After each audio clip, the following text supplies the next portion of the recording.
यजामहे सुगन्धिं पुष्टिवर्धनम्। नमस्कार फ्रेंड, बहुत बहुत स्वागत अभिनंदन मेरे चैनल एस्ट्रो रेखा में। फ्रेंड, जैसा कि आप सबको मालूम है कि साल 2021 अपनी समाप्ति की ओर है और साल 2022 नववर्ष आने वाला है। आज इस वीडियो में मैं आपके लिए लेकर आई हूँ धनु राशि के लिए वार्षिक राशिफल 2022 में कैसा रहने वाला है। फ्रेंड, वीडियो शुरू करने से पहले मेरा आपसे एक निवेदन है कि यदि अभी तक आपने मेरा चैनल सब्सक्राइब नहीं किया है तो उसको सब्सक्राइब कर लें। अब देखिए फ्रेंड, यदि हम धनु राशि की बात करें तो धनु राशि के जातकों के ऊपर शनि की 7.5 का अंतिम चरण चल रहा है। अब देखिए उसका भी कुछ ना कुछ वर्ष भर आपके ऊपर प्रभाव रहने वाला है और साल 2022 एक बदलाव का, परिवर्तन का वर्ष धनु राशि के लिए होगा। देखिए उसका मुख्य कारण यही है कि इस समय इस साल 4 मुख्य बड़े ग्रहों का गोचर एक साथ अप्रैल में चेंज हो रहा है। अब देखिए हम कैसे हो रहा है। अब देखिए राहु का गोचर आपके 6th हाउस में चल रहा है, जो कि 12 अप्रैल के बाद राहु देव आपके 5th हाउस यानी कि मेष राशि में चले जाएंगे। वहां पर वो वर्ष के अंत तक बने रहेंगे। अब देखिए आपको ये तो मालूम ही है कि राहु और केतु हमेशा एक दूसरे के आमने सामने रहते हैं। तो 12 अप्रैल के बाद केतु देव भी आपके 11th हाउस यानी कि तुला राशि में प्रवेश कर जाएंगे। वहां पर वो वर्ष के अंत तक बने रहेंगे। अब देखिए यदि हम गुरु की देव की बात करें, गुरु ग्रह की बात करें तो वर्ष के प्रारंभ में आपके 3rd हाउस कुंभ राशि में उनका गोचर होगा। वो वहां तक 14 अप्रैल तक रहेंगे। उसके पश्चात वो राशि परिवर्तन करके अपनी स्वयं की राशि मीन राशि आपके धनु राशि के जातकों के 4th हाउस में चले जाएंगे। वहां पर वो वर्ष के अंत तक रहेंगे। अब देखिए शनि की बात करें तो शनि का गोचर आपके 2nd हाउस में लगा हुआ है।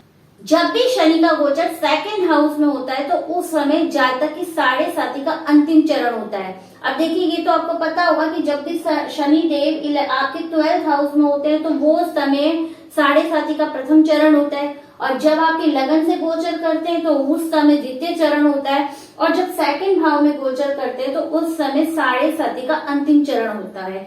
अब इस जो 2022 है इसमें कुछ समय के लिए आपके ऊपर 7.5 हट जाएगी, मतलब 7.5 का प्रभाव खत्म हो जाएगा। 29 अप्रैल से लेकर 12 जुलाई तक का पीरियड वो होगा जब शनि देव कुंभ राशि में गोचर करेंगे और 12 जुलाई के बाद वापस वो वक्री होके आपके 2nd हाउस में आ जाएंगे।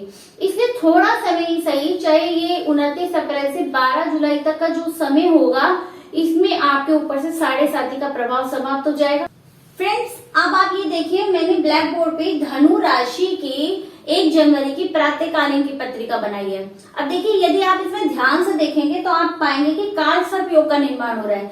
सारे ग्रह राहु और केतु के मध्य में आ गए तो काल सर्प योग का निर्माण हो रहा है। इसे पूरे वर्ष धनु राशि के जातकों कुछ ना कुछ आपके ऊपर काल सर्प का प्रभाव भी पड़ता रहेगा।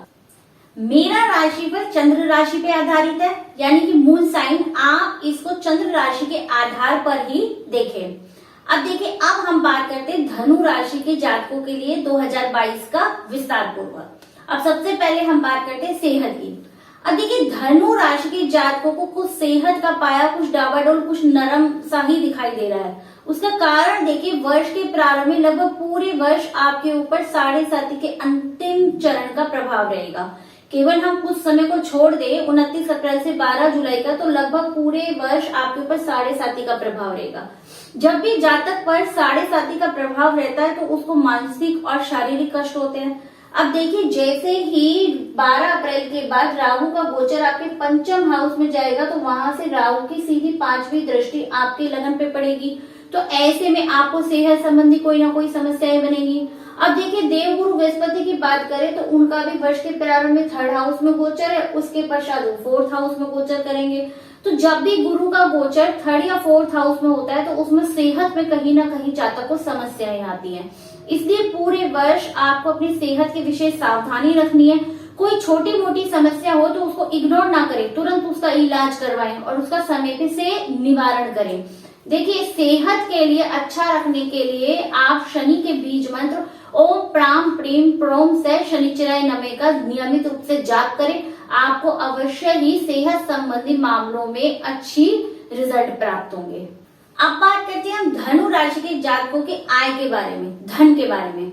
अब देखिए, जो प्रथम जो हम इस वर्ष को 2 चरणों में बांट सकते हैं, एक अप्रैल से पहले का भाग और एक अप्रैल के बाद का भाग। अब जो अप्रैल से पहले का भाग है उसमें धनु राशि के जातकों को आय से अधिक खर्चा होता हुआ नजर आएगा, लेकिन उसके पश्चात कुछ स्थितियां आपके पक्ष में बनेगी और आपको वर्ष भर आय होती रहेगी। अब देखिए, उसका कारण समझिए कि शनि देव का गोचर आपके 2nd हाउस में। अब चाहे आपको 7.5 का प्रभाव जरूर है इस पे, लेकिन यहाँ पे शनि देव आपकी स्वराशि के, मतलब धन के स्वामी धन में बैठे हुए हैं। तो ऐसे में ये आपको आय तो प्रदान करवाएंगे, थोड़ी मानसिक या शारीरिक समस्याएं जरूर देंगे, लेकिन आय के मामले में ये आपके पक्ष के बनेंगे। अब देखिए, गुरु का जो गोचर है वो 14 अप्रैल के बाद आपके 4th हाउस यानी वो अपनी स्वराशि मीन राशि में गोचर करेंगे। तो ऐसे में आपको घर परिवार से भी फायदा होगा। साथ ही साथ गुरु की 7वीं दृष्टि आपकी कार्य व्यवसाय आपके 10th हाउस में पड़ेगी। तो ऐसे में कहीं ना कहीं आपके कारोबार में प्रगति होगी और आपको धन की प्राप्ति होगी, आपको प्रमोशन प्राप्त होगा, आपको आय की प्राप्ति होगी, आपके कार्य व्यवसाय में उन्नति होगी। तो ऐसे में गुरु का गोचर ये आपके लिए शुभता प्रदान करता हुआ नजर आएगा। अब बात करते हैं हम धनु राशि के जातकों के कैरियर के बारे में। अब देखिए, अप्रैल से जो पहले का समय है उसमें कुछ आपको कैरियर में थोड़ी बहुत रुकावट रह सकती है, धीरे धीरे आपके कार्य बनेंगे। लेकिन जैसे ही गुरु का गोचर चेंज होगा, मतलब 14 अप्रैल के बाद गुरु का गोचर आपके 4th हाउस में होगा, वैसे ही अचानक से आपके कार्य व्यवसाय में उन्नति होगी। आपको नौकरी में प्रमोशन, पदोन्नति प्राप्त हो सकती है, क्योंकि गुरु की सीधी 7वीं दृष्टि आपके 10th हाउस पे जा रही है। आपको ये मालूम ही है कि गुरु की दृष्टि में अमृत होता है। जहां जहां भी देवगुरु बृहस्पति की दृष्टि पड़ती है उस भाव संबंधी कार्य तत्वों में शुभ फलों की प्राप्ति होती है।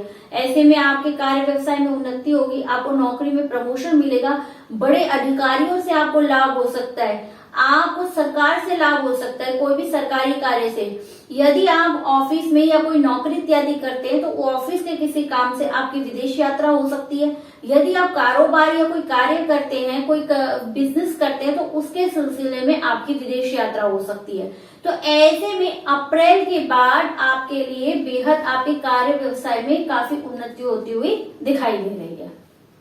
फ्रेंड्स, यदि हम 10th हाउस की 10th लॉर्ड की बात करें तो 10th लॉर्ड का भी कार्य व्यवसाय में एक इम्पोर्टेंट स्थान होता है। अब देखिए, आपके धनु राशि के जातक को आपके 10th लॉर्ड बुध बनता है। तो बुध जब भी चंद्र कुंडली से गोचर करते समय 4थे, 6ठे, 8वें, 10वें, 11वें भाव में शुभ फल प्रदान करता है। तो देखिए, मार्च से लेके अक्टूबर तक के पीरियड काल में ऑलमोस्ट जो बुध का गोचर है आपके 6ठे भाव में, आपके 10वें, 11वें, 8वें भाव में रहेगा। इसलिए ये पीरियड काल भी 10th लॉर्ड भी आपके फेवर में रहेगा। इस पीरियड काल में आपके कार्य व्यवसाय की उन्नति होती हुई दिखाई दे रही है। अब बात करते हैं धनु राशि के जातकों के स्टूडेंट यानी विद्यार्थी वर्ग की। अब देखिए, अप्रैल तक 12 अप्रैल तक आपके 6th हाउस में राहु का गोचर रहेगा। तो 6th हाउस में जब राहु का गोचर होता है तो वो कंपटीशन इत्यादि के लिए बहुत अच्छा होता है। अब ऐसे में जो विद्यार्थी वर्ग जो भी कोई कंपटीशन या एग्जाम दे रहे हैं उनके लिए भैया शुभ होने वाला है, उनको अच्छे परिणामों की प्राप्ति होगी। लेकिन उसके बाद जैसे ही गुरु का गोचर आपके 4th हाउस में होगा तो वो विद्यार्थी वर्ग के लिए काफी शुभ होगा। तो उस समय विद्यार्थी वर्ग का जो फोकस है वो पढ़ाई की तरफ हो जाएगा, उनका ध्यान लगने लगेगा पढ़ाई की तरफ। या फिर ऐसे विद्यार्थी जो घर से बाहर जाकर पढ़ाई करना चाहते हैं या विदेश में जाकर पढ़ाई करना चाहते हैं, उनके लिए ये समय काफी शुभता भरा हुआ दिखाई दे रहा है। फ्रेंड्स, अब बात करते हैं हम धनु राशि के वैवाहिक जीवन की। यदि हम धनु राशि के जातकों के वैवाहिक जीवन की बात करें तो इनका वैवाहिक जीवन वर्ष भर कुछ कभी अच्छा और कभी बुरा, एक मिक्स टाइप का गोचर दिखाई दे रहा है। यदि हम बात करते हैं अप्रैल से जनवरी, फरवरी, मार्च और 12 अप्रैल तक के समय की बात करें तो उस समय में इनके वैवाहिक जीवन में शुभता रहेगी। अब क्योंकि देखिए, गुरु का गोचर आपके 14 अप्रैल तक आपके 3rd हाउस में रहेगा, वहां से गुरु की 5वीं दृष्टि आपके 7th हाउस में पड़ेगी। तो ऐसे में कहीं ना कहीं आपके वैवाहिक जीवन में शुभता रहेगी। लेकिन जैसे ही गुरु का और राहु केतु का गोचर चेंज होगा, कुछ परिस्थितियां चेंज हो जाएगी। अब देखिए, जब केतु देव का गोचर आपके 11th हाउस यानी तुला राशि में होगा तो वहां से सीधी उनकी 5वीं दृष्टि आपके 7th हाउस में पड़ेगी। तो ऐसे में कहीं ना कहीं कुछ खींचतान सी रहने वाली है। हस्बैंड वाइफ के बीच में कुछ कलह, कलेश इत्यादि रह सकता है। अब देखिए, 16 अक्टूबर से लेकर 13 नवंबर तक का पीरियड वो समय होगा जबकि आपके 7th हाउस में मंगल का प्रभाव होगा। तो मंगल के प्रभाव के कारण जो भी ये डेट है 16 अक्टूबर से लेकर 13 नवंबर तक की, इसके बीच में पति पत्नी में कुछ कलह कलेश इत्यादि हो सकती है।